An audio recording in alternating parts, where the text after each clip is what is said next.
Hey, Waste Potential 616 back again with some more comic reviews. It's really late and I've got work tomorrow and I'm pretty damn tired, so sorry if this is a bit rushed, but I just want to get one more video in before I head off to bed.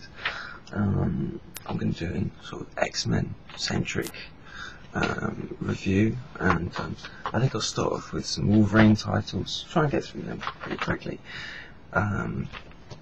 Wolverine Origins 49. Now this is the penultimate issue to the whole series, ends with 50. And the things with this series and this title, it was all based around sort of the manipulation of this character Romulus, who's been manipulating Wolverine for years, and that was all tied up in the last issue. That's done with, so pretty much kind of felt like the end of the series. Now, I'm not sure what the purpose of these last two issues are going to be. Maybe tie up loose ends, or just try and set up a new status quo for Wolverine. I'm not sure.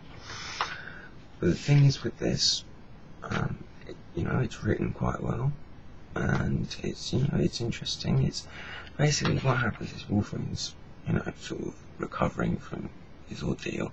He's in the forest, wants to chill out, build a cabin, and then he sort of just goes through his memories, and he sees Nick Fury, but that turns out it might be a dream, and then he is having a dream, and safety forbids, but that's in a dream, and he starts going through these memories, and you're not sure what's real and what's not real.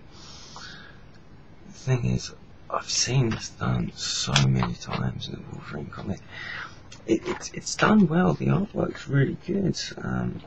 Will Conrad does a good job. It's really nice illustrated. It's cool action scenes. I mean, we've seen Wolverine fight Safety 100 times, but it was quite cool to see Safety back again, even though it was sort of dream sequence, possible dream sequence. But this has been done before, I mean, Chris Claremont was doing it years ago, I remember when Wolverine was sort of crucified and he was, sleeping in and out of a fever dream and stuff. It's been done before, with sort of storylines evolving around the Weapon X project. Wolverine just slipping in and out of reality, his dream world, his all, memories which were an ordeal for him. And I'm not sure what's being real or not. So I was left a bit empty with this issue, because it feels like the titles of the series has reached its logical conclusion, sort of, and this just feels kind of like padding, and it's stuff I've seen before.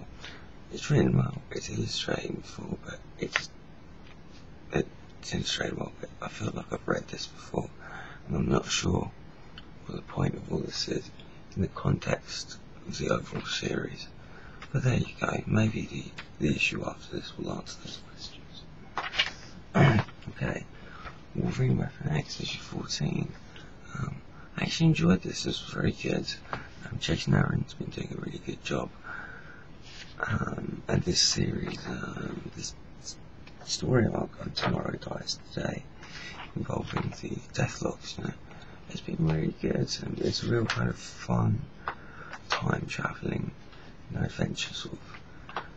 It takes a few pages out of Terminator, but it's still good. The artwork's really good. Ron Garney does a great job as a 90s kind of Jim Lee or Mark Silvani feel to it, But, so yeah, it's a lot of fun and it's good. One criticism though, which isn't that much of a criticism, is this could have been called like Deathlock, because this not so much the overall story arc, but in this particular issue, it's all about Deathlock. Wolverine plays a secondary role in it. But to be fair, he's in so many books he can afford to play a secondary role in his own title. But this is good, it's a lot of fun. The time travelling stuff's handled really well. there's a real nice juxtaposition between this character, Miranda, facing a deathlog in the future and in the past and in the present, and it's sort of like they're presented side by side, and it just works really well. There's a lot of cool ideas.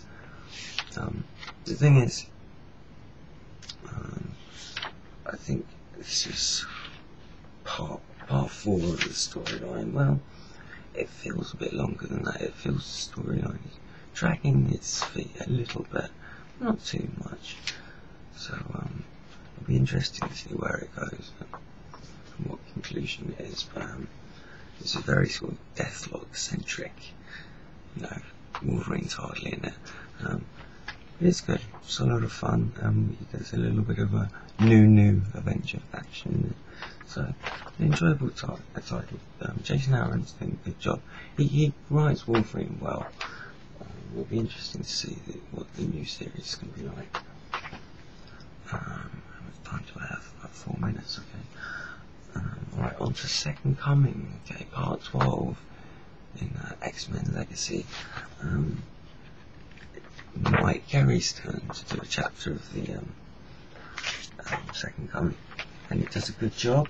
You know, it's really getting into the nitty gritty of the story now. The X-Men in all-out war with these Nimrods from the future, and it's illustrated really well by Greg Land. And I know a lot of people don't like his work so much because he uses sort of photographs and stuff to work from, but I really enjoyed it. I like his sort of kind of photorealistic style, you know, and some great pages. There's Magneto there, so it's just some really good stuff, you know. And we've got sort of the X-Men in the present, some more time travel stuff in the present, fighting the Nimrods, and Wolverine and X-Force and Cable in the future, basically trying to stop the signal to stop all the Nimrods, which are basically, you know, killing off the X-Men in the present day. And it's handled well. The stuff in the future with X-Force felt a little bit formulaic, to be honest. You know, if you've read this sort of thing before, you kind of knew how it was going to go and what was going to happen, and you know, it did, but it was still handled well.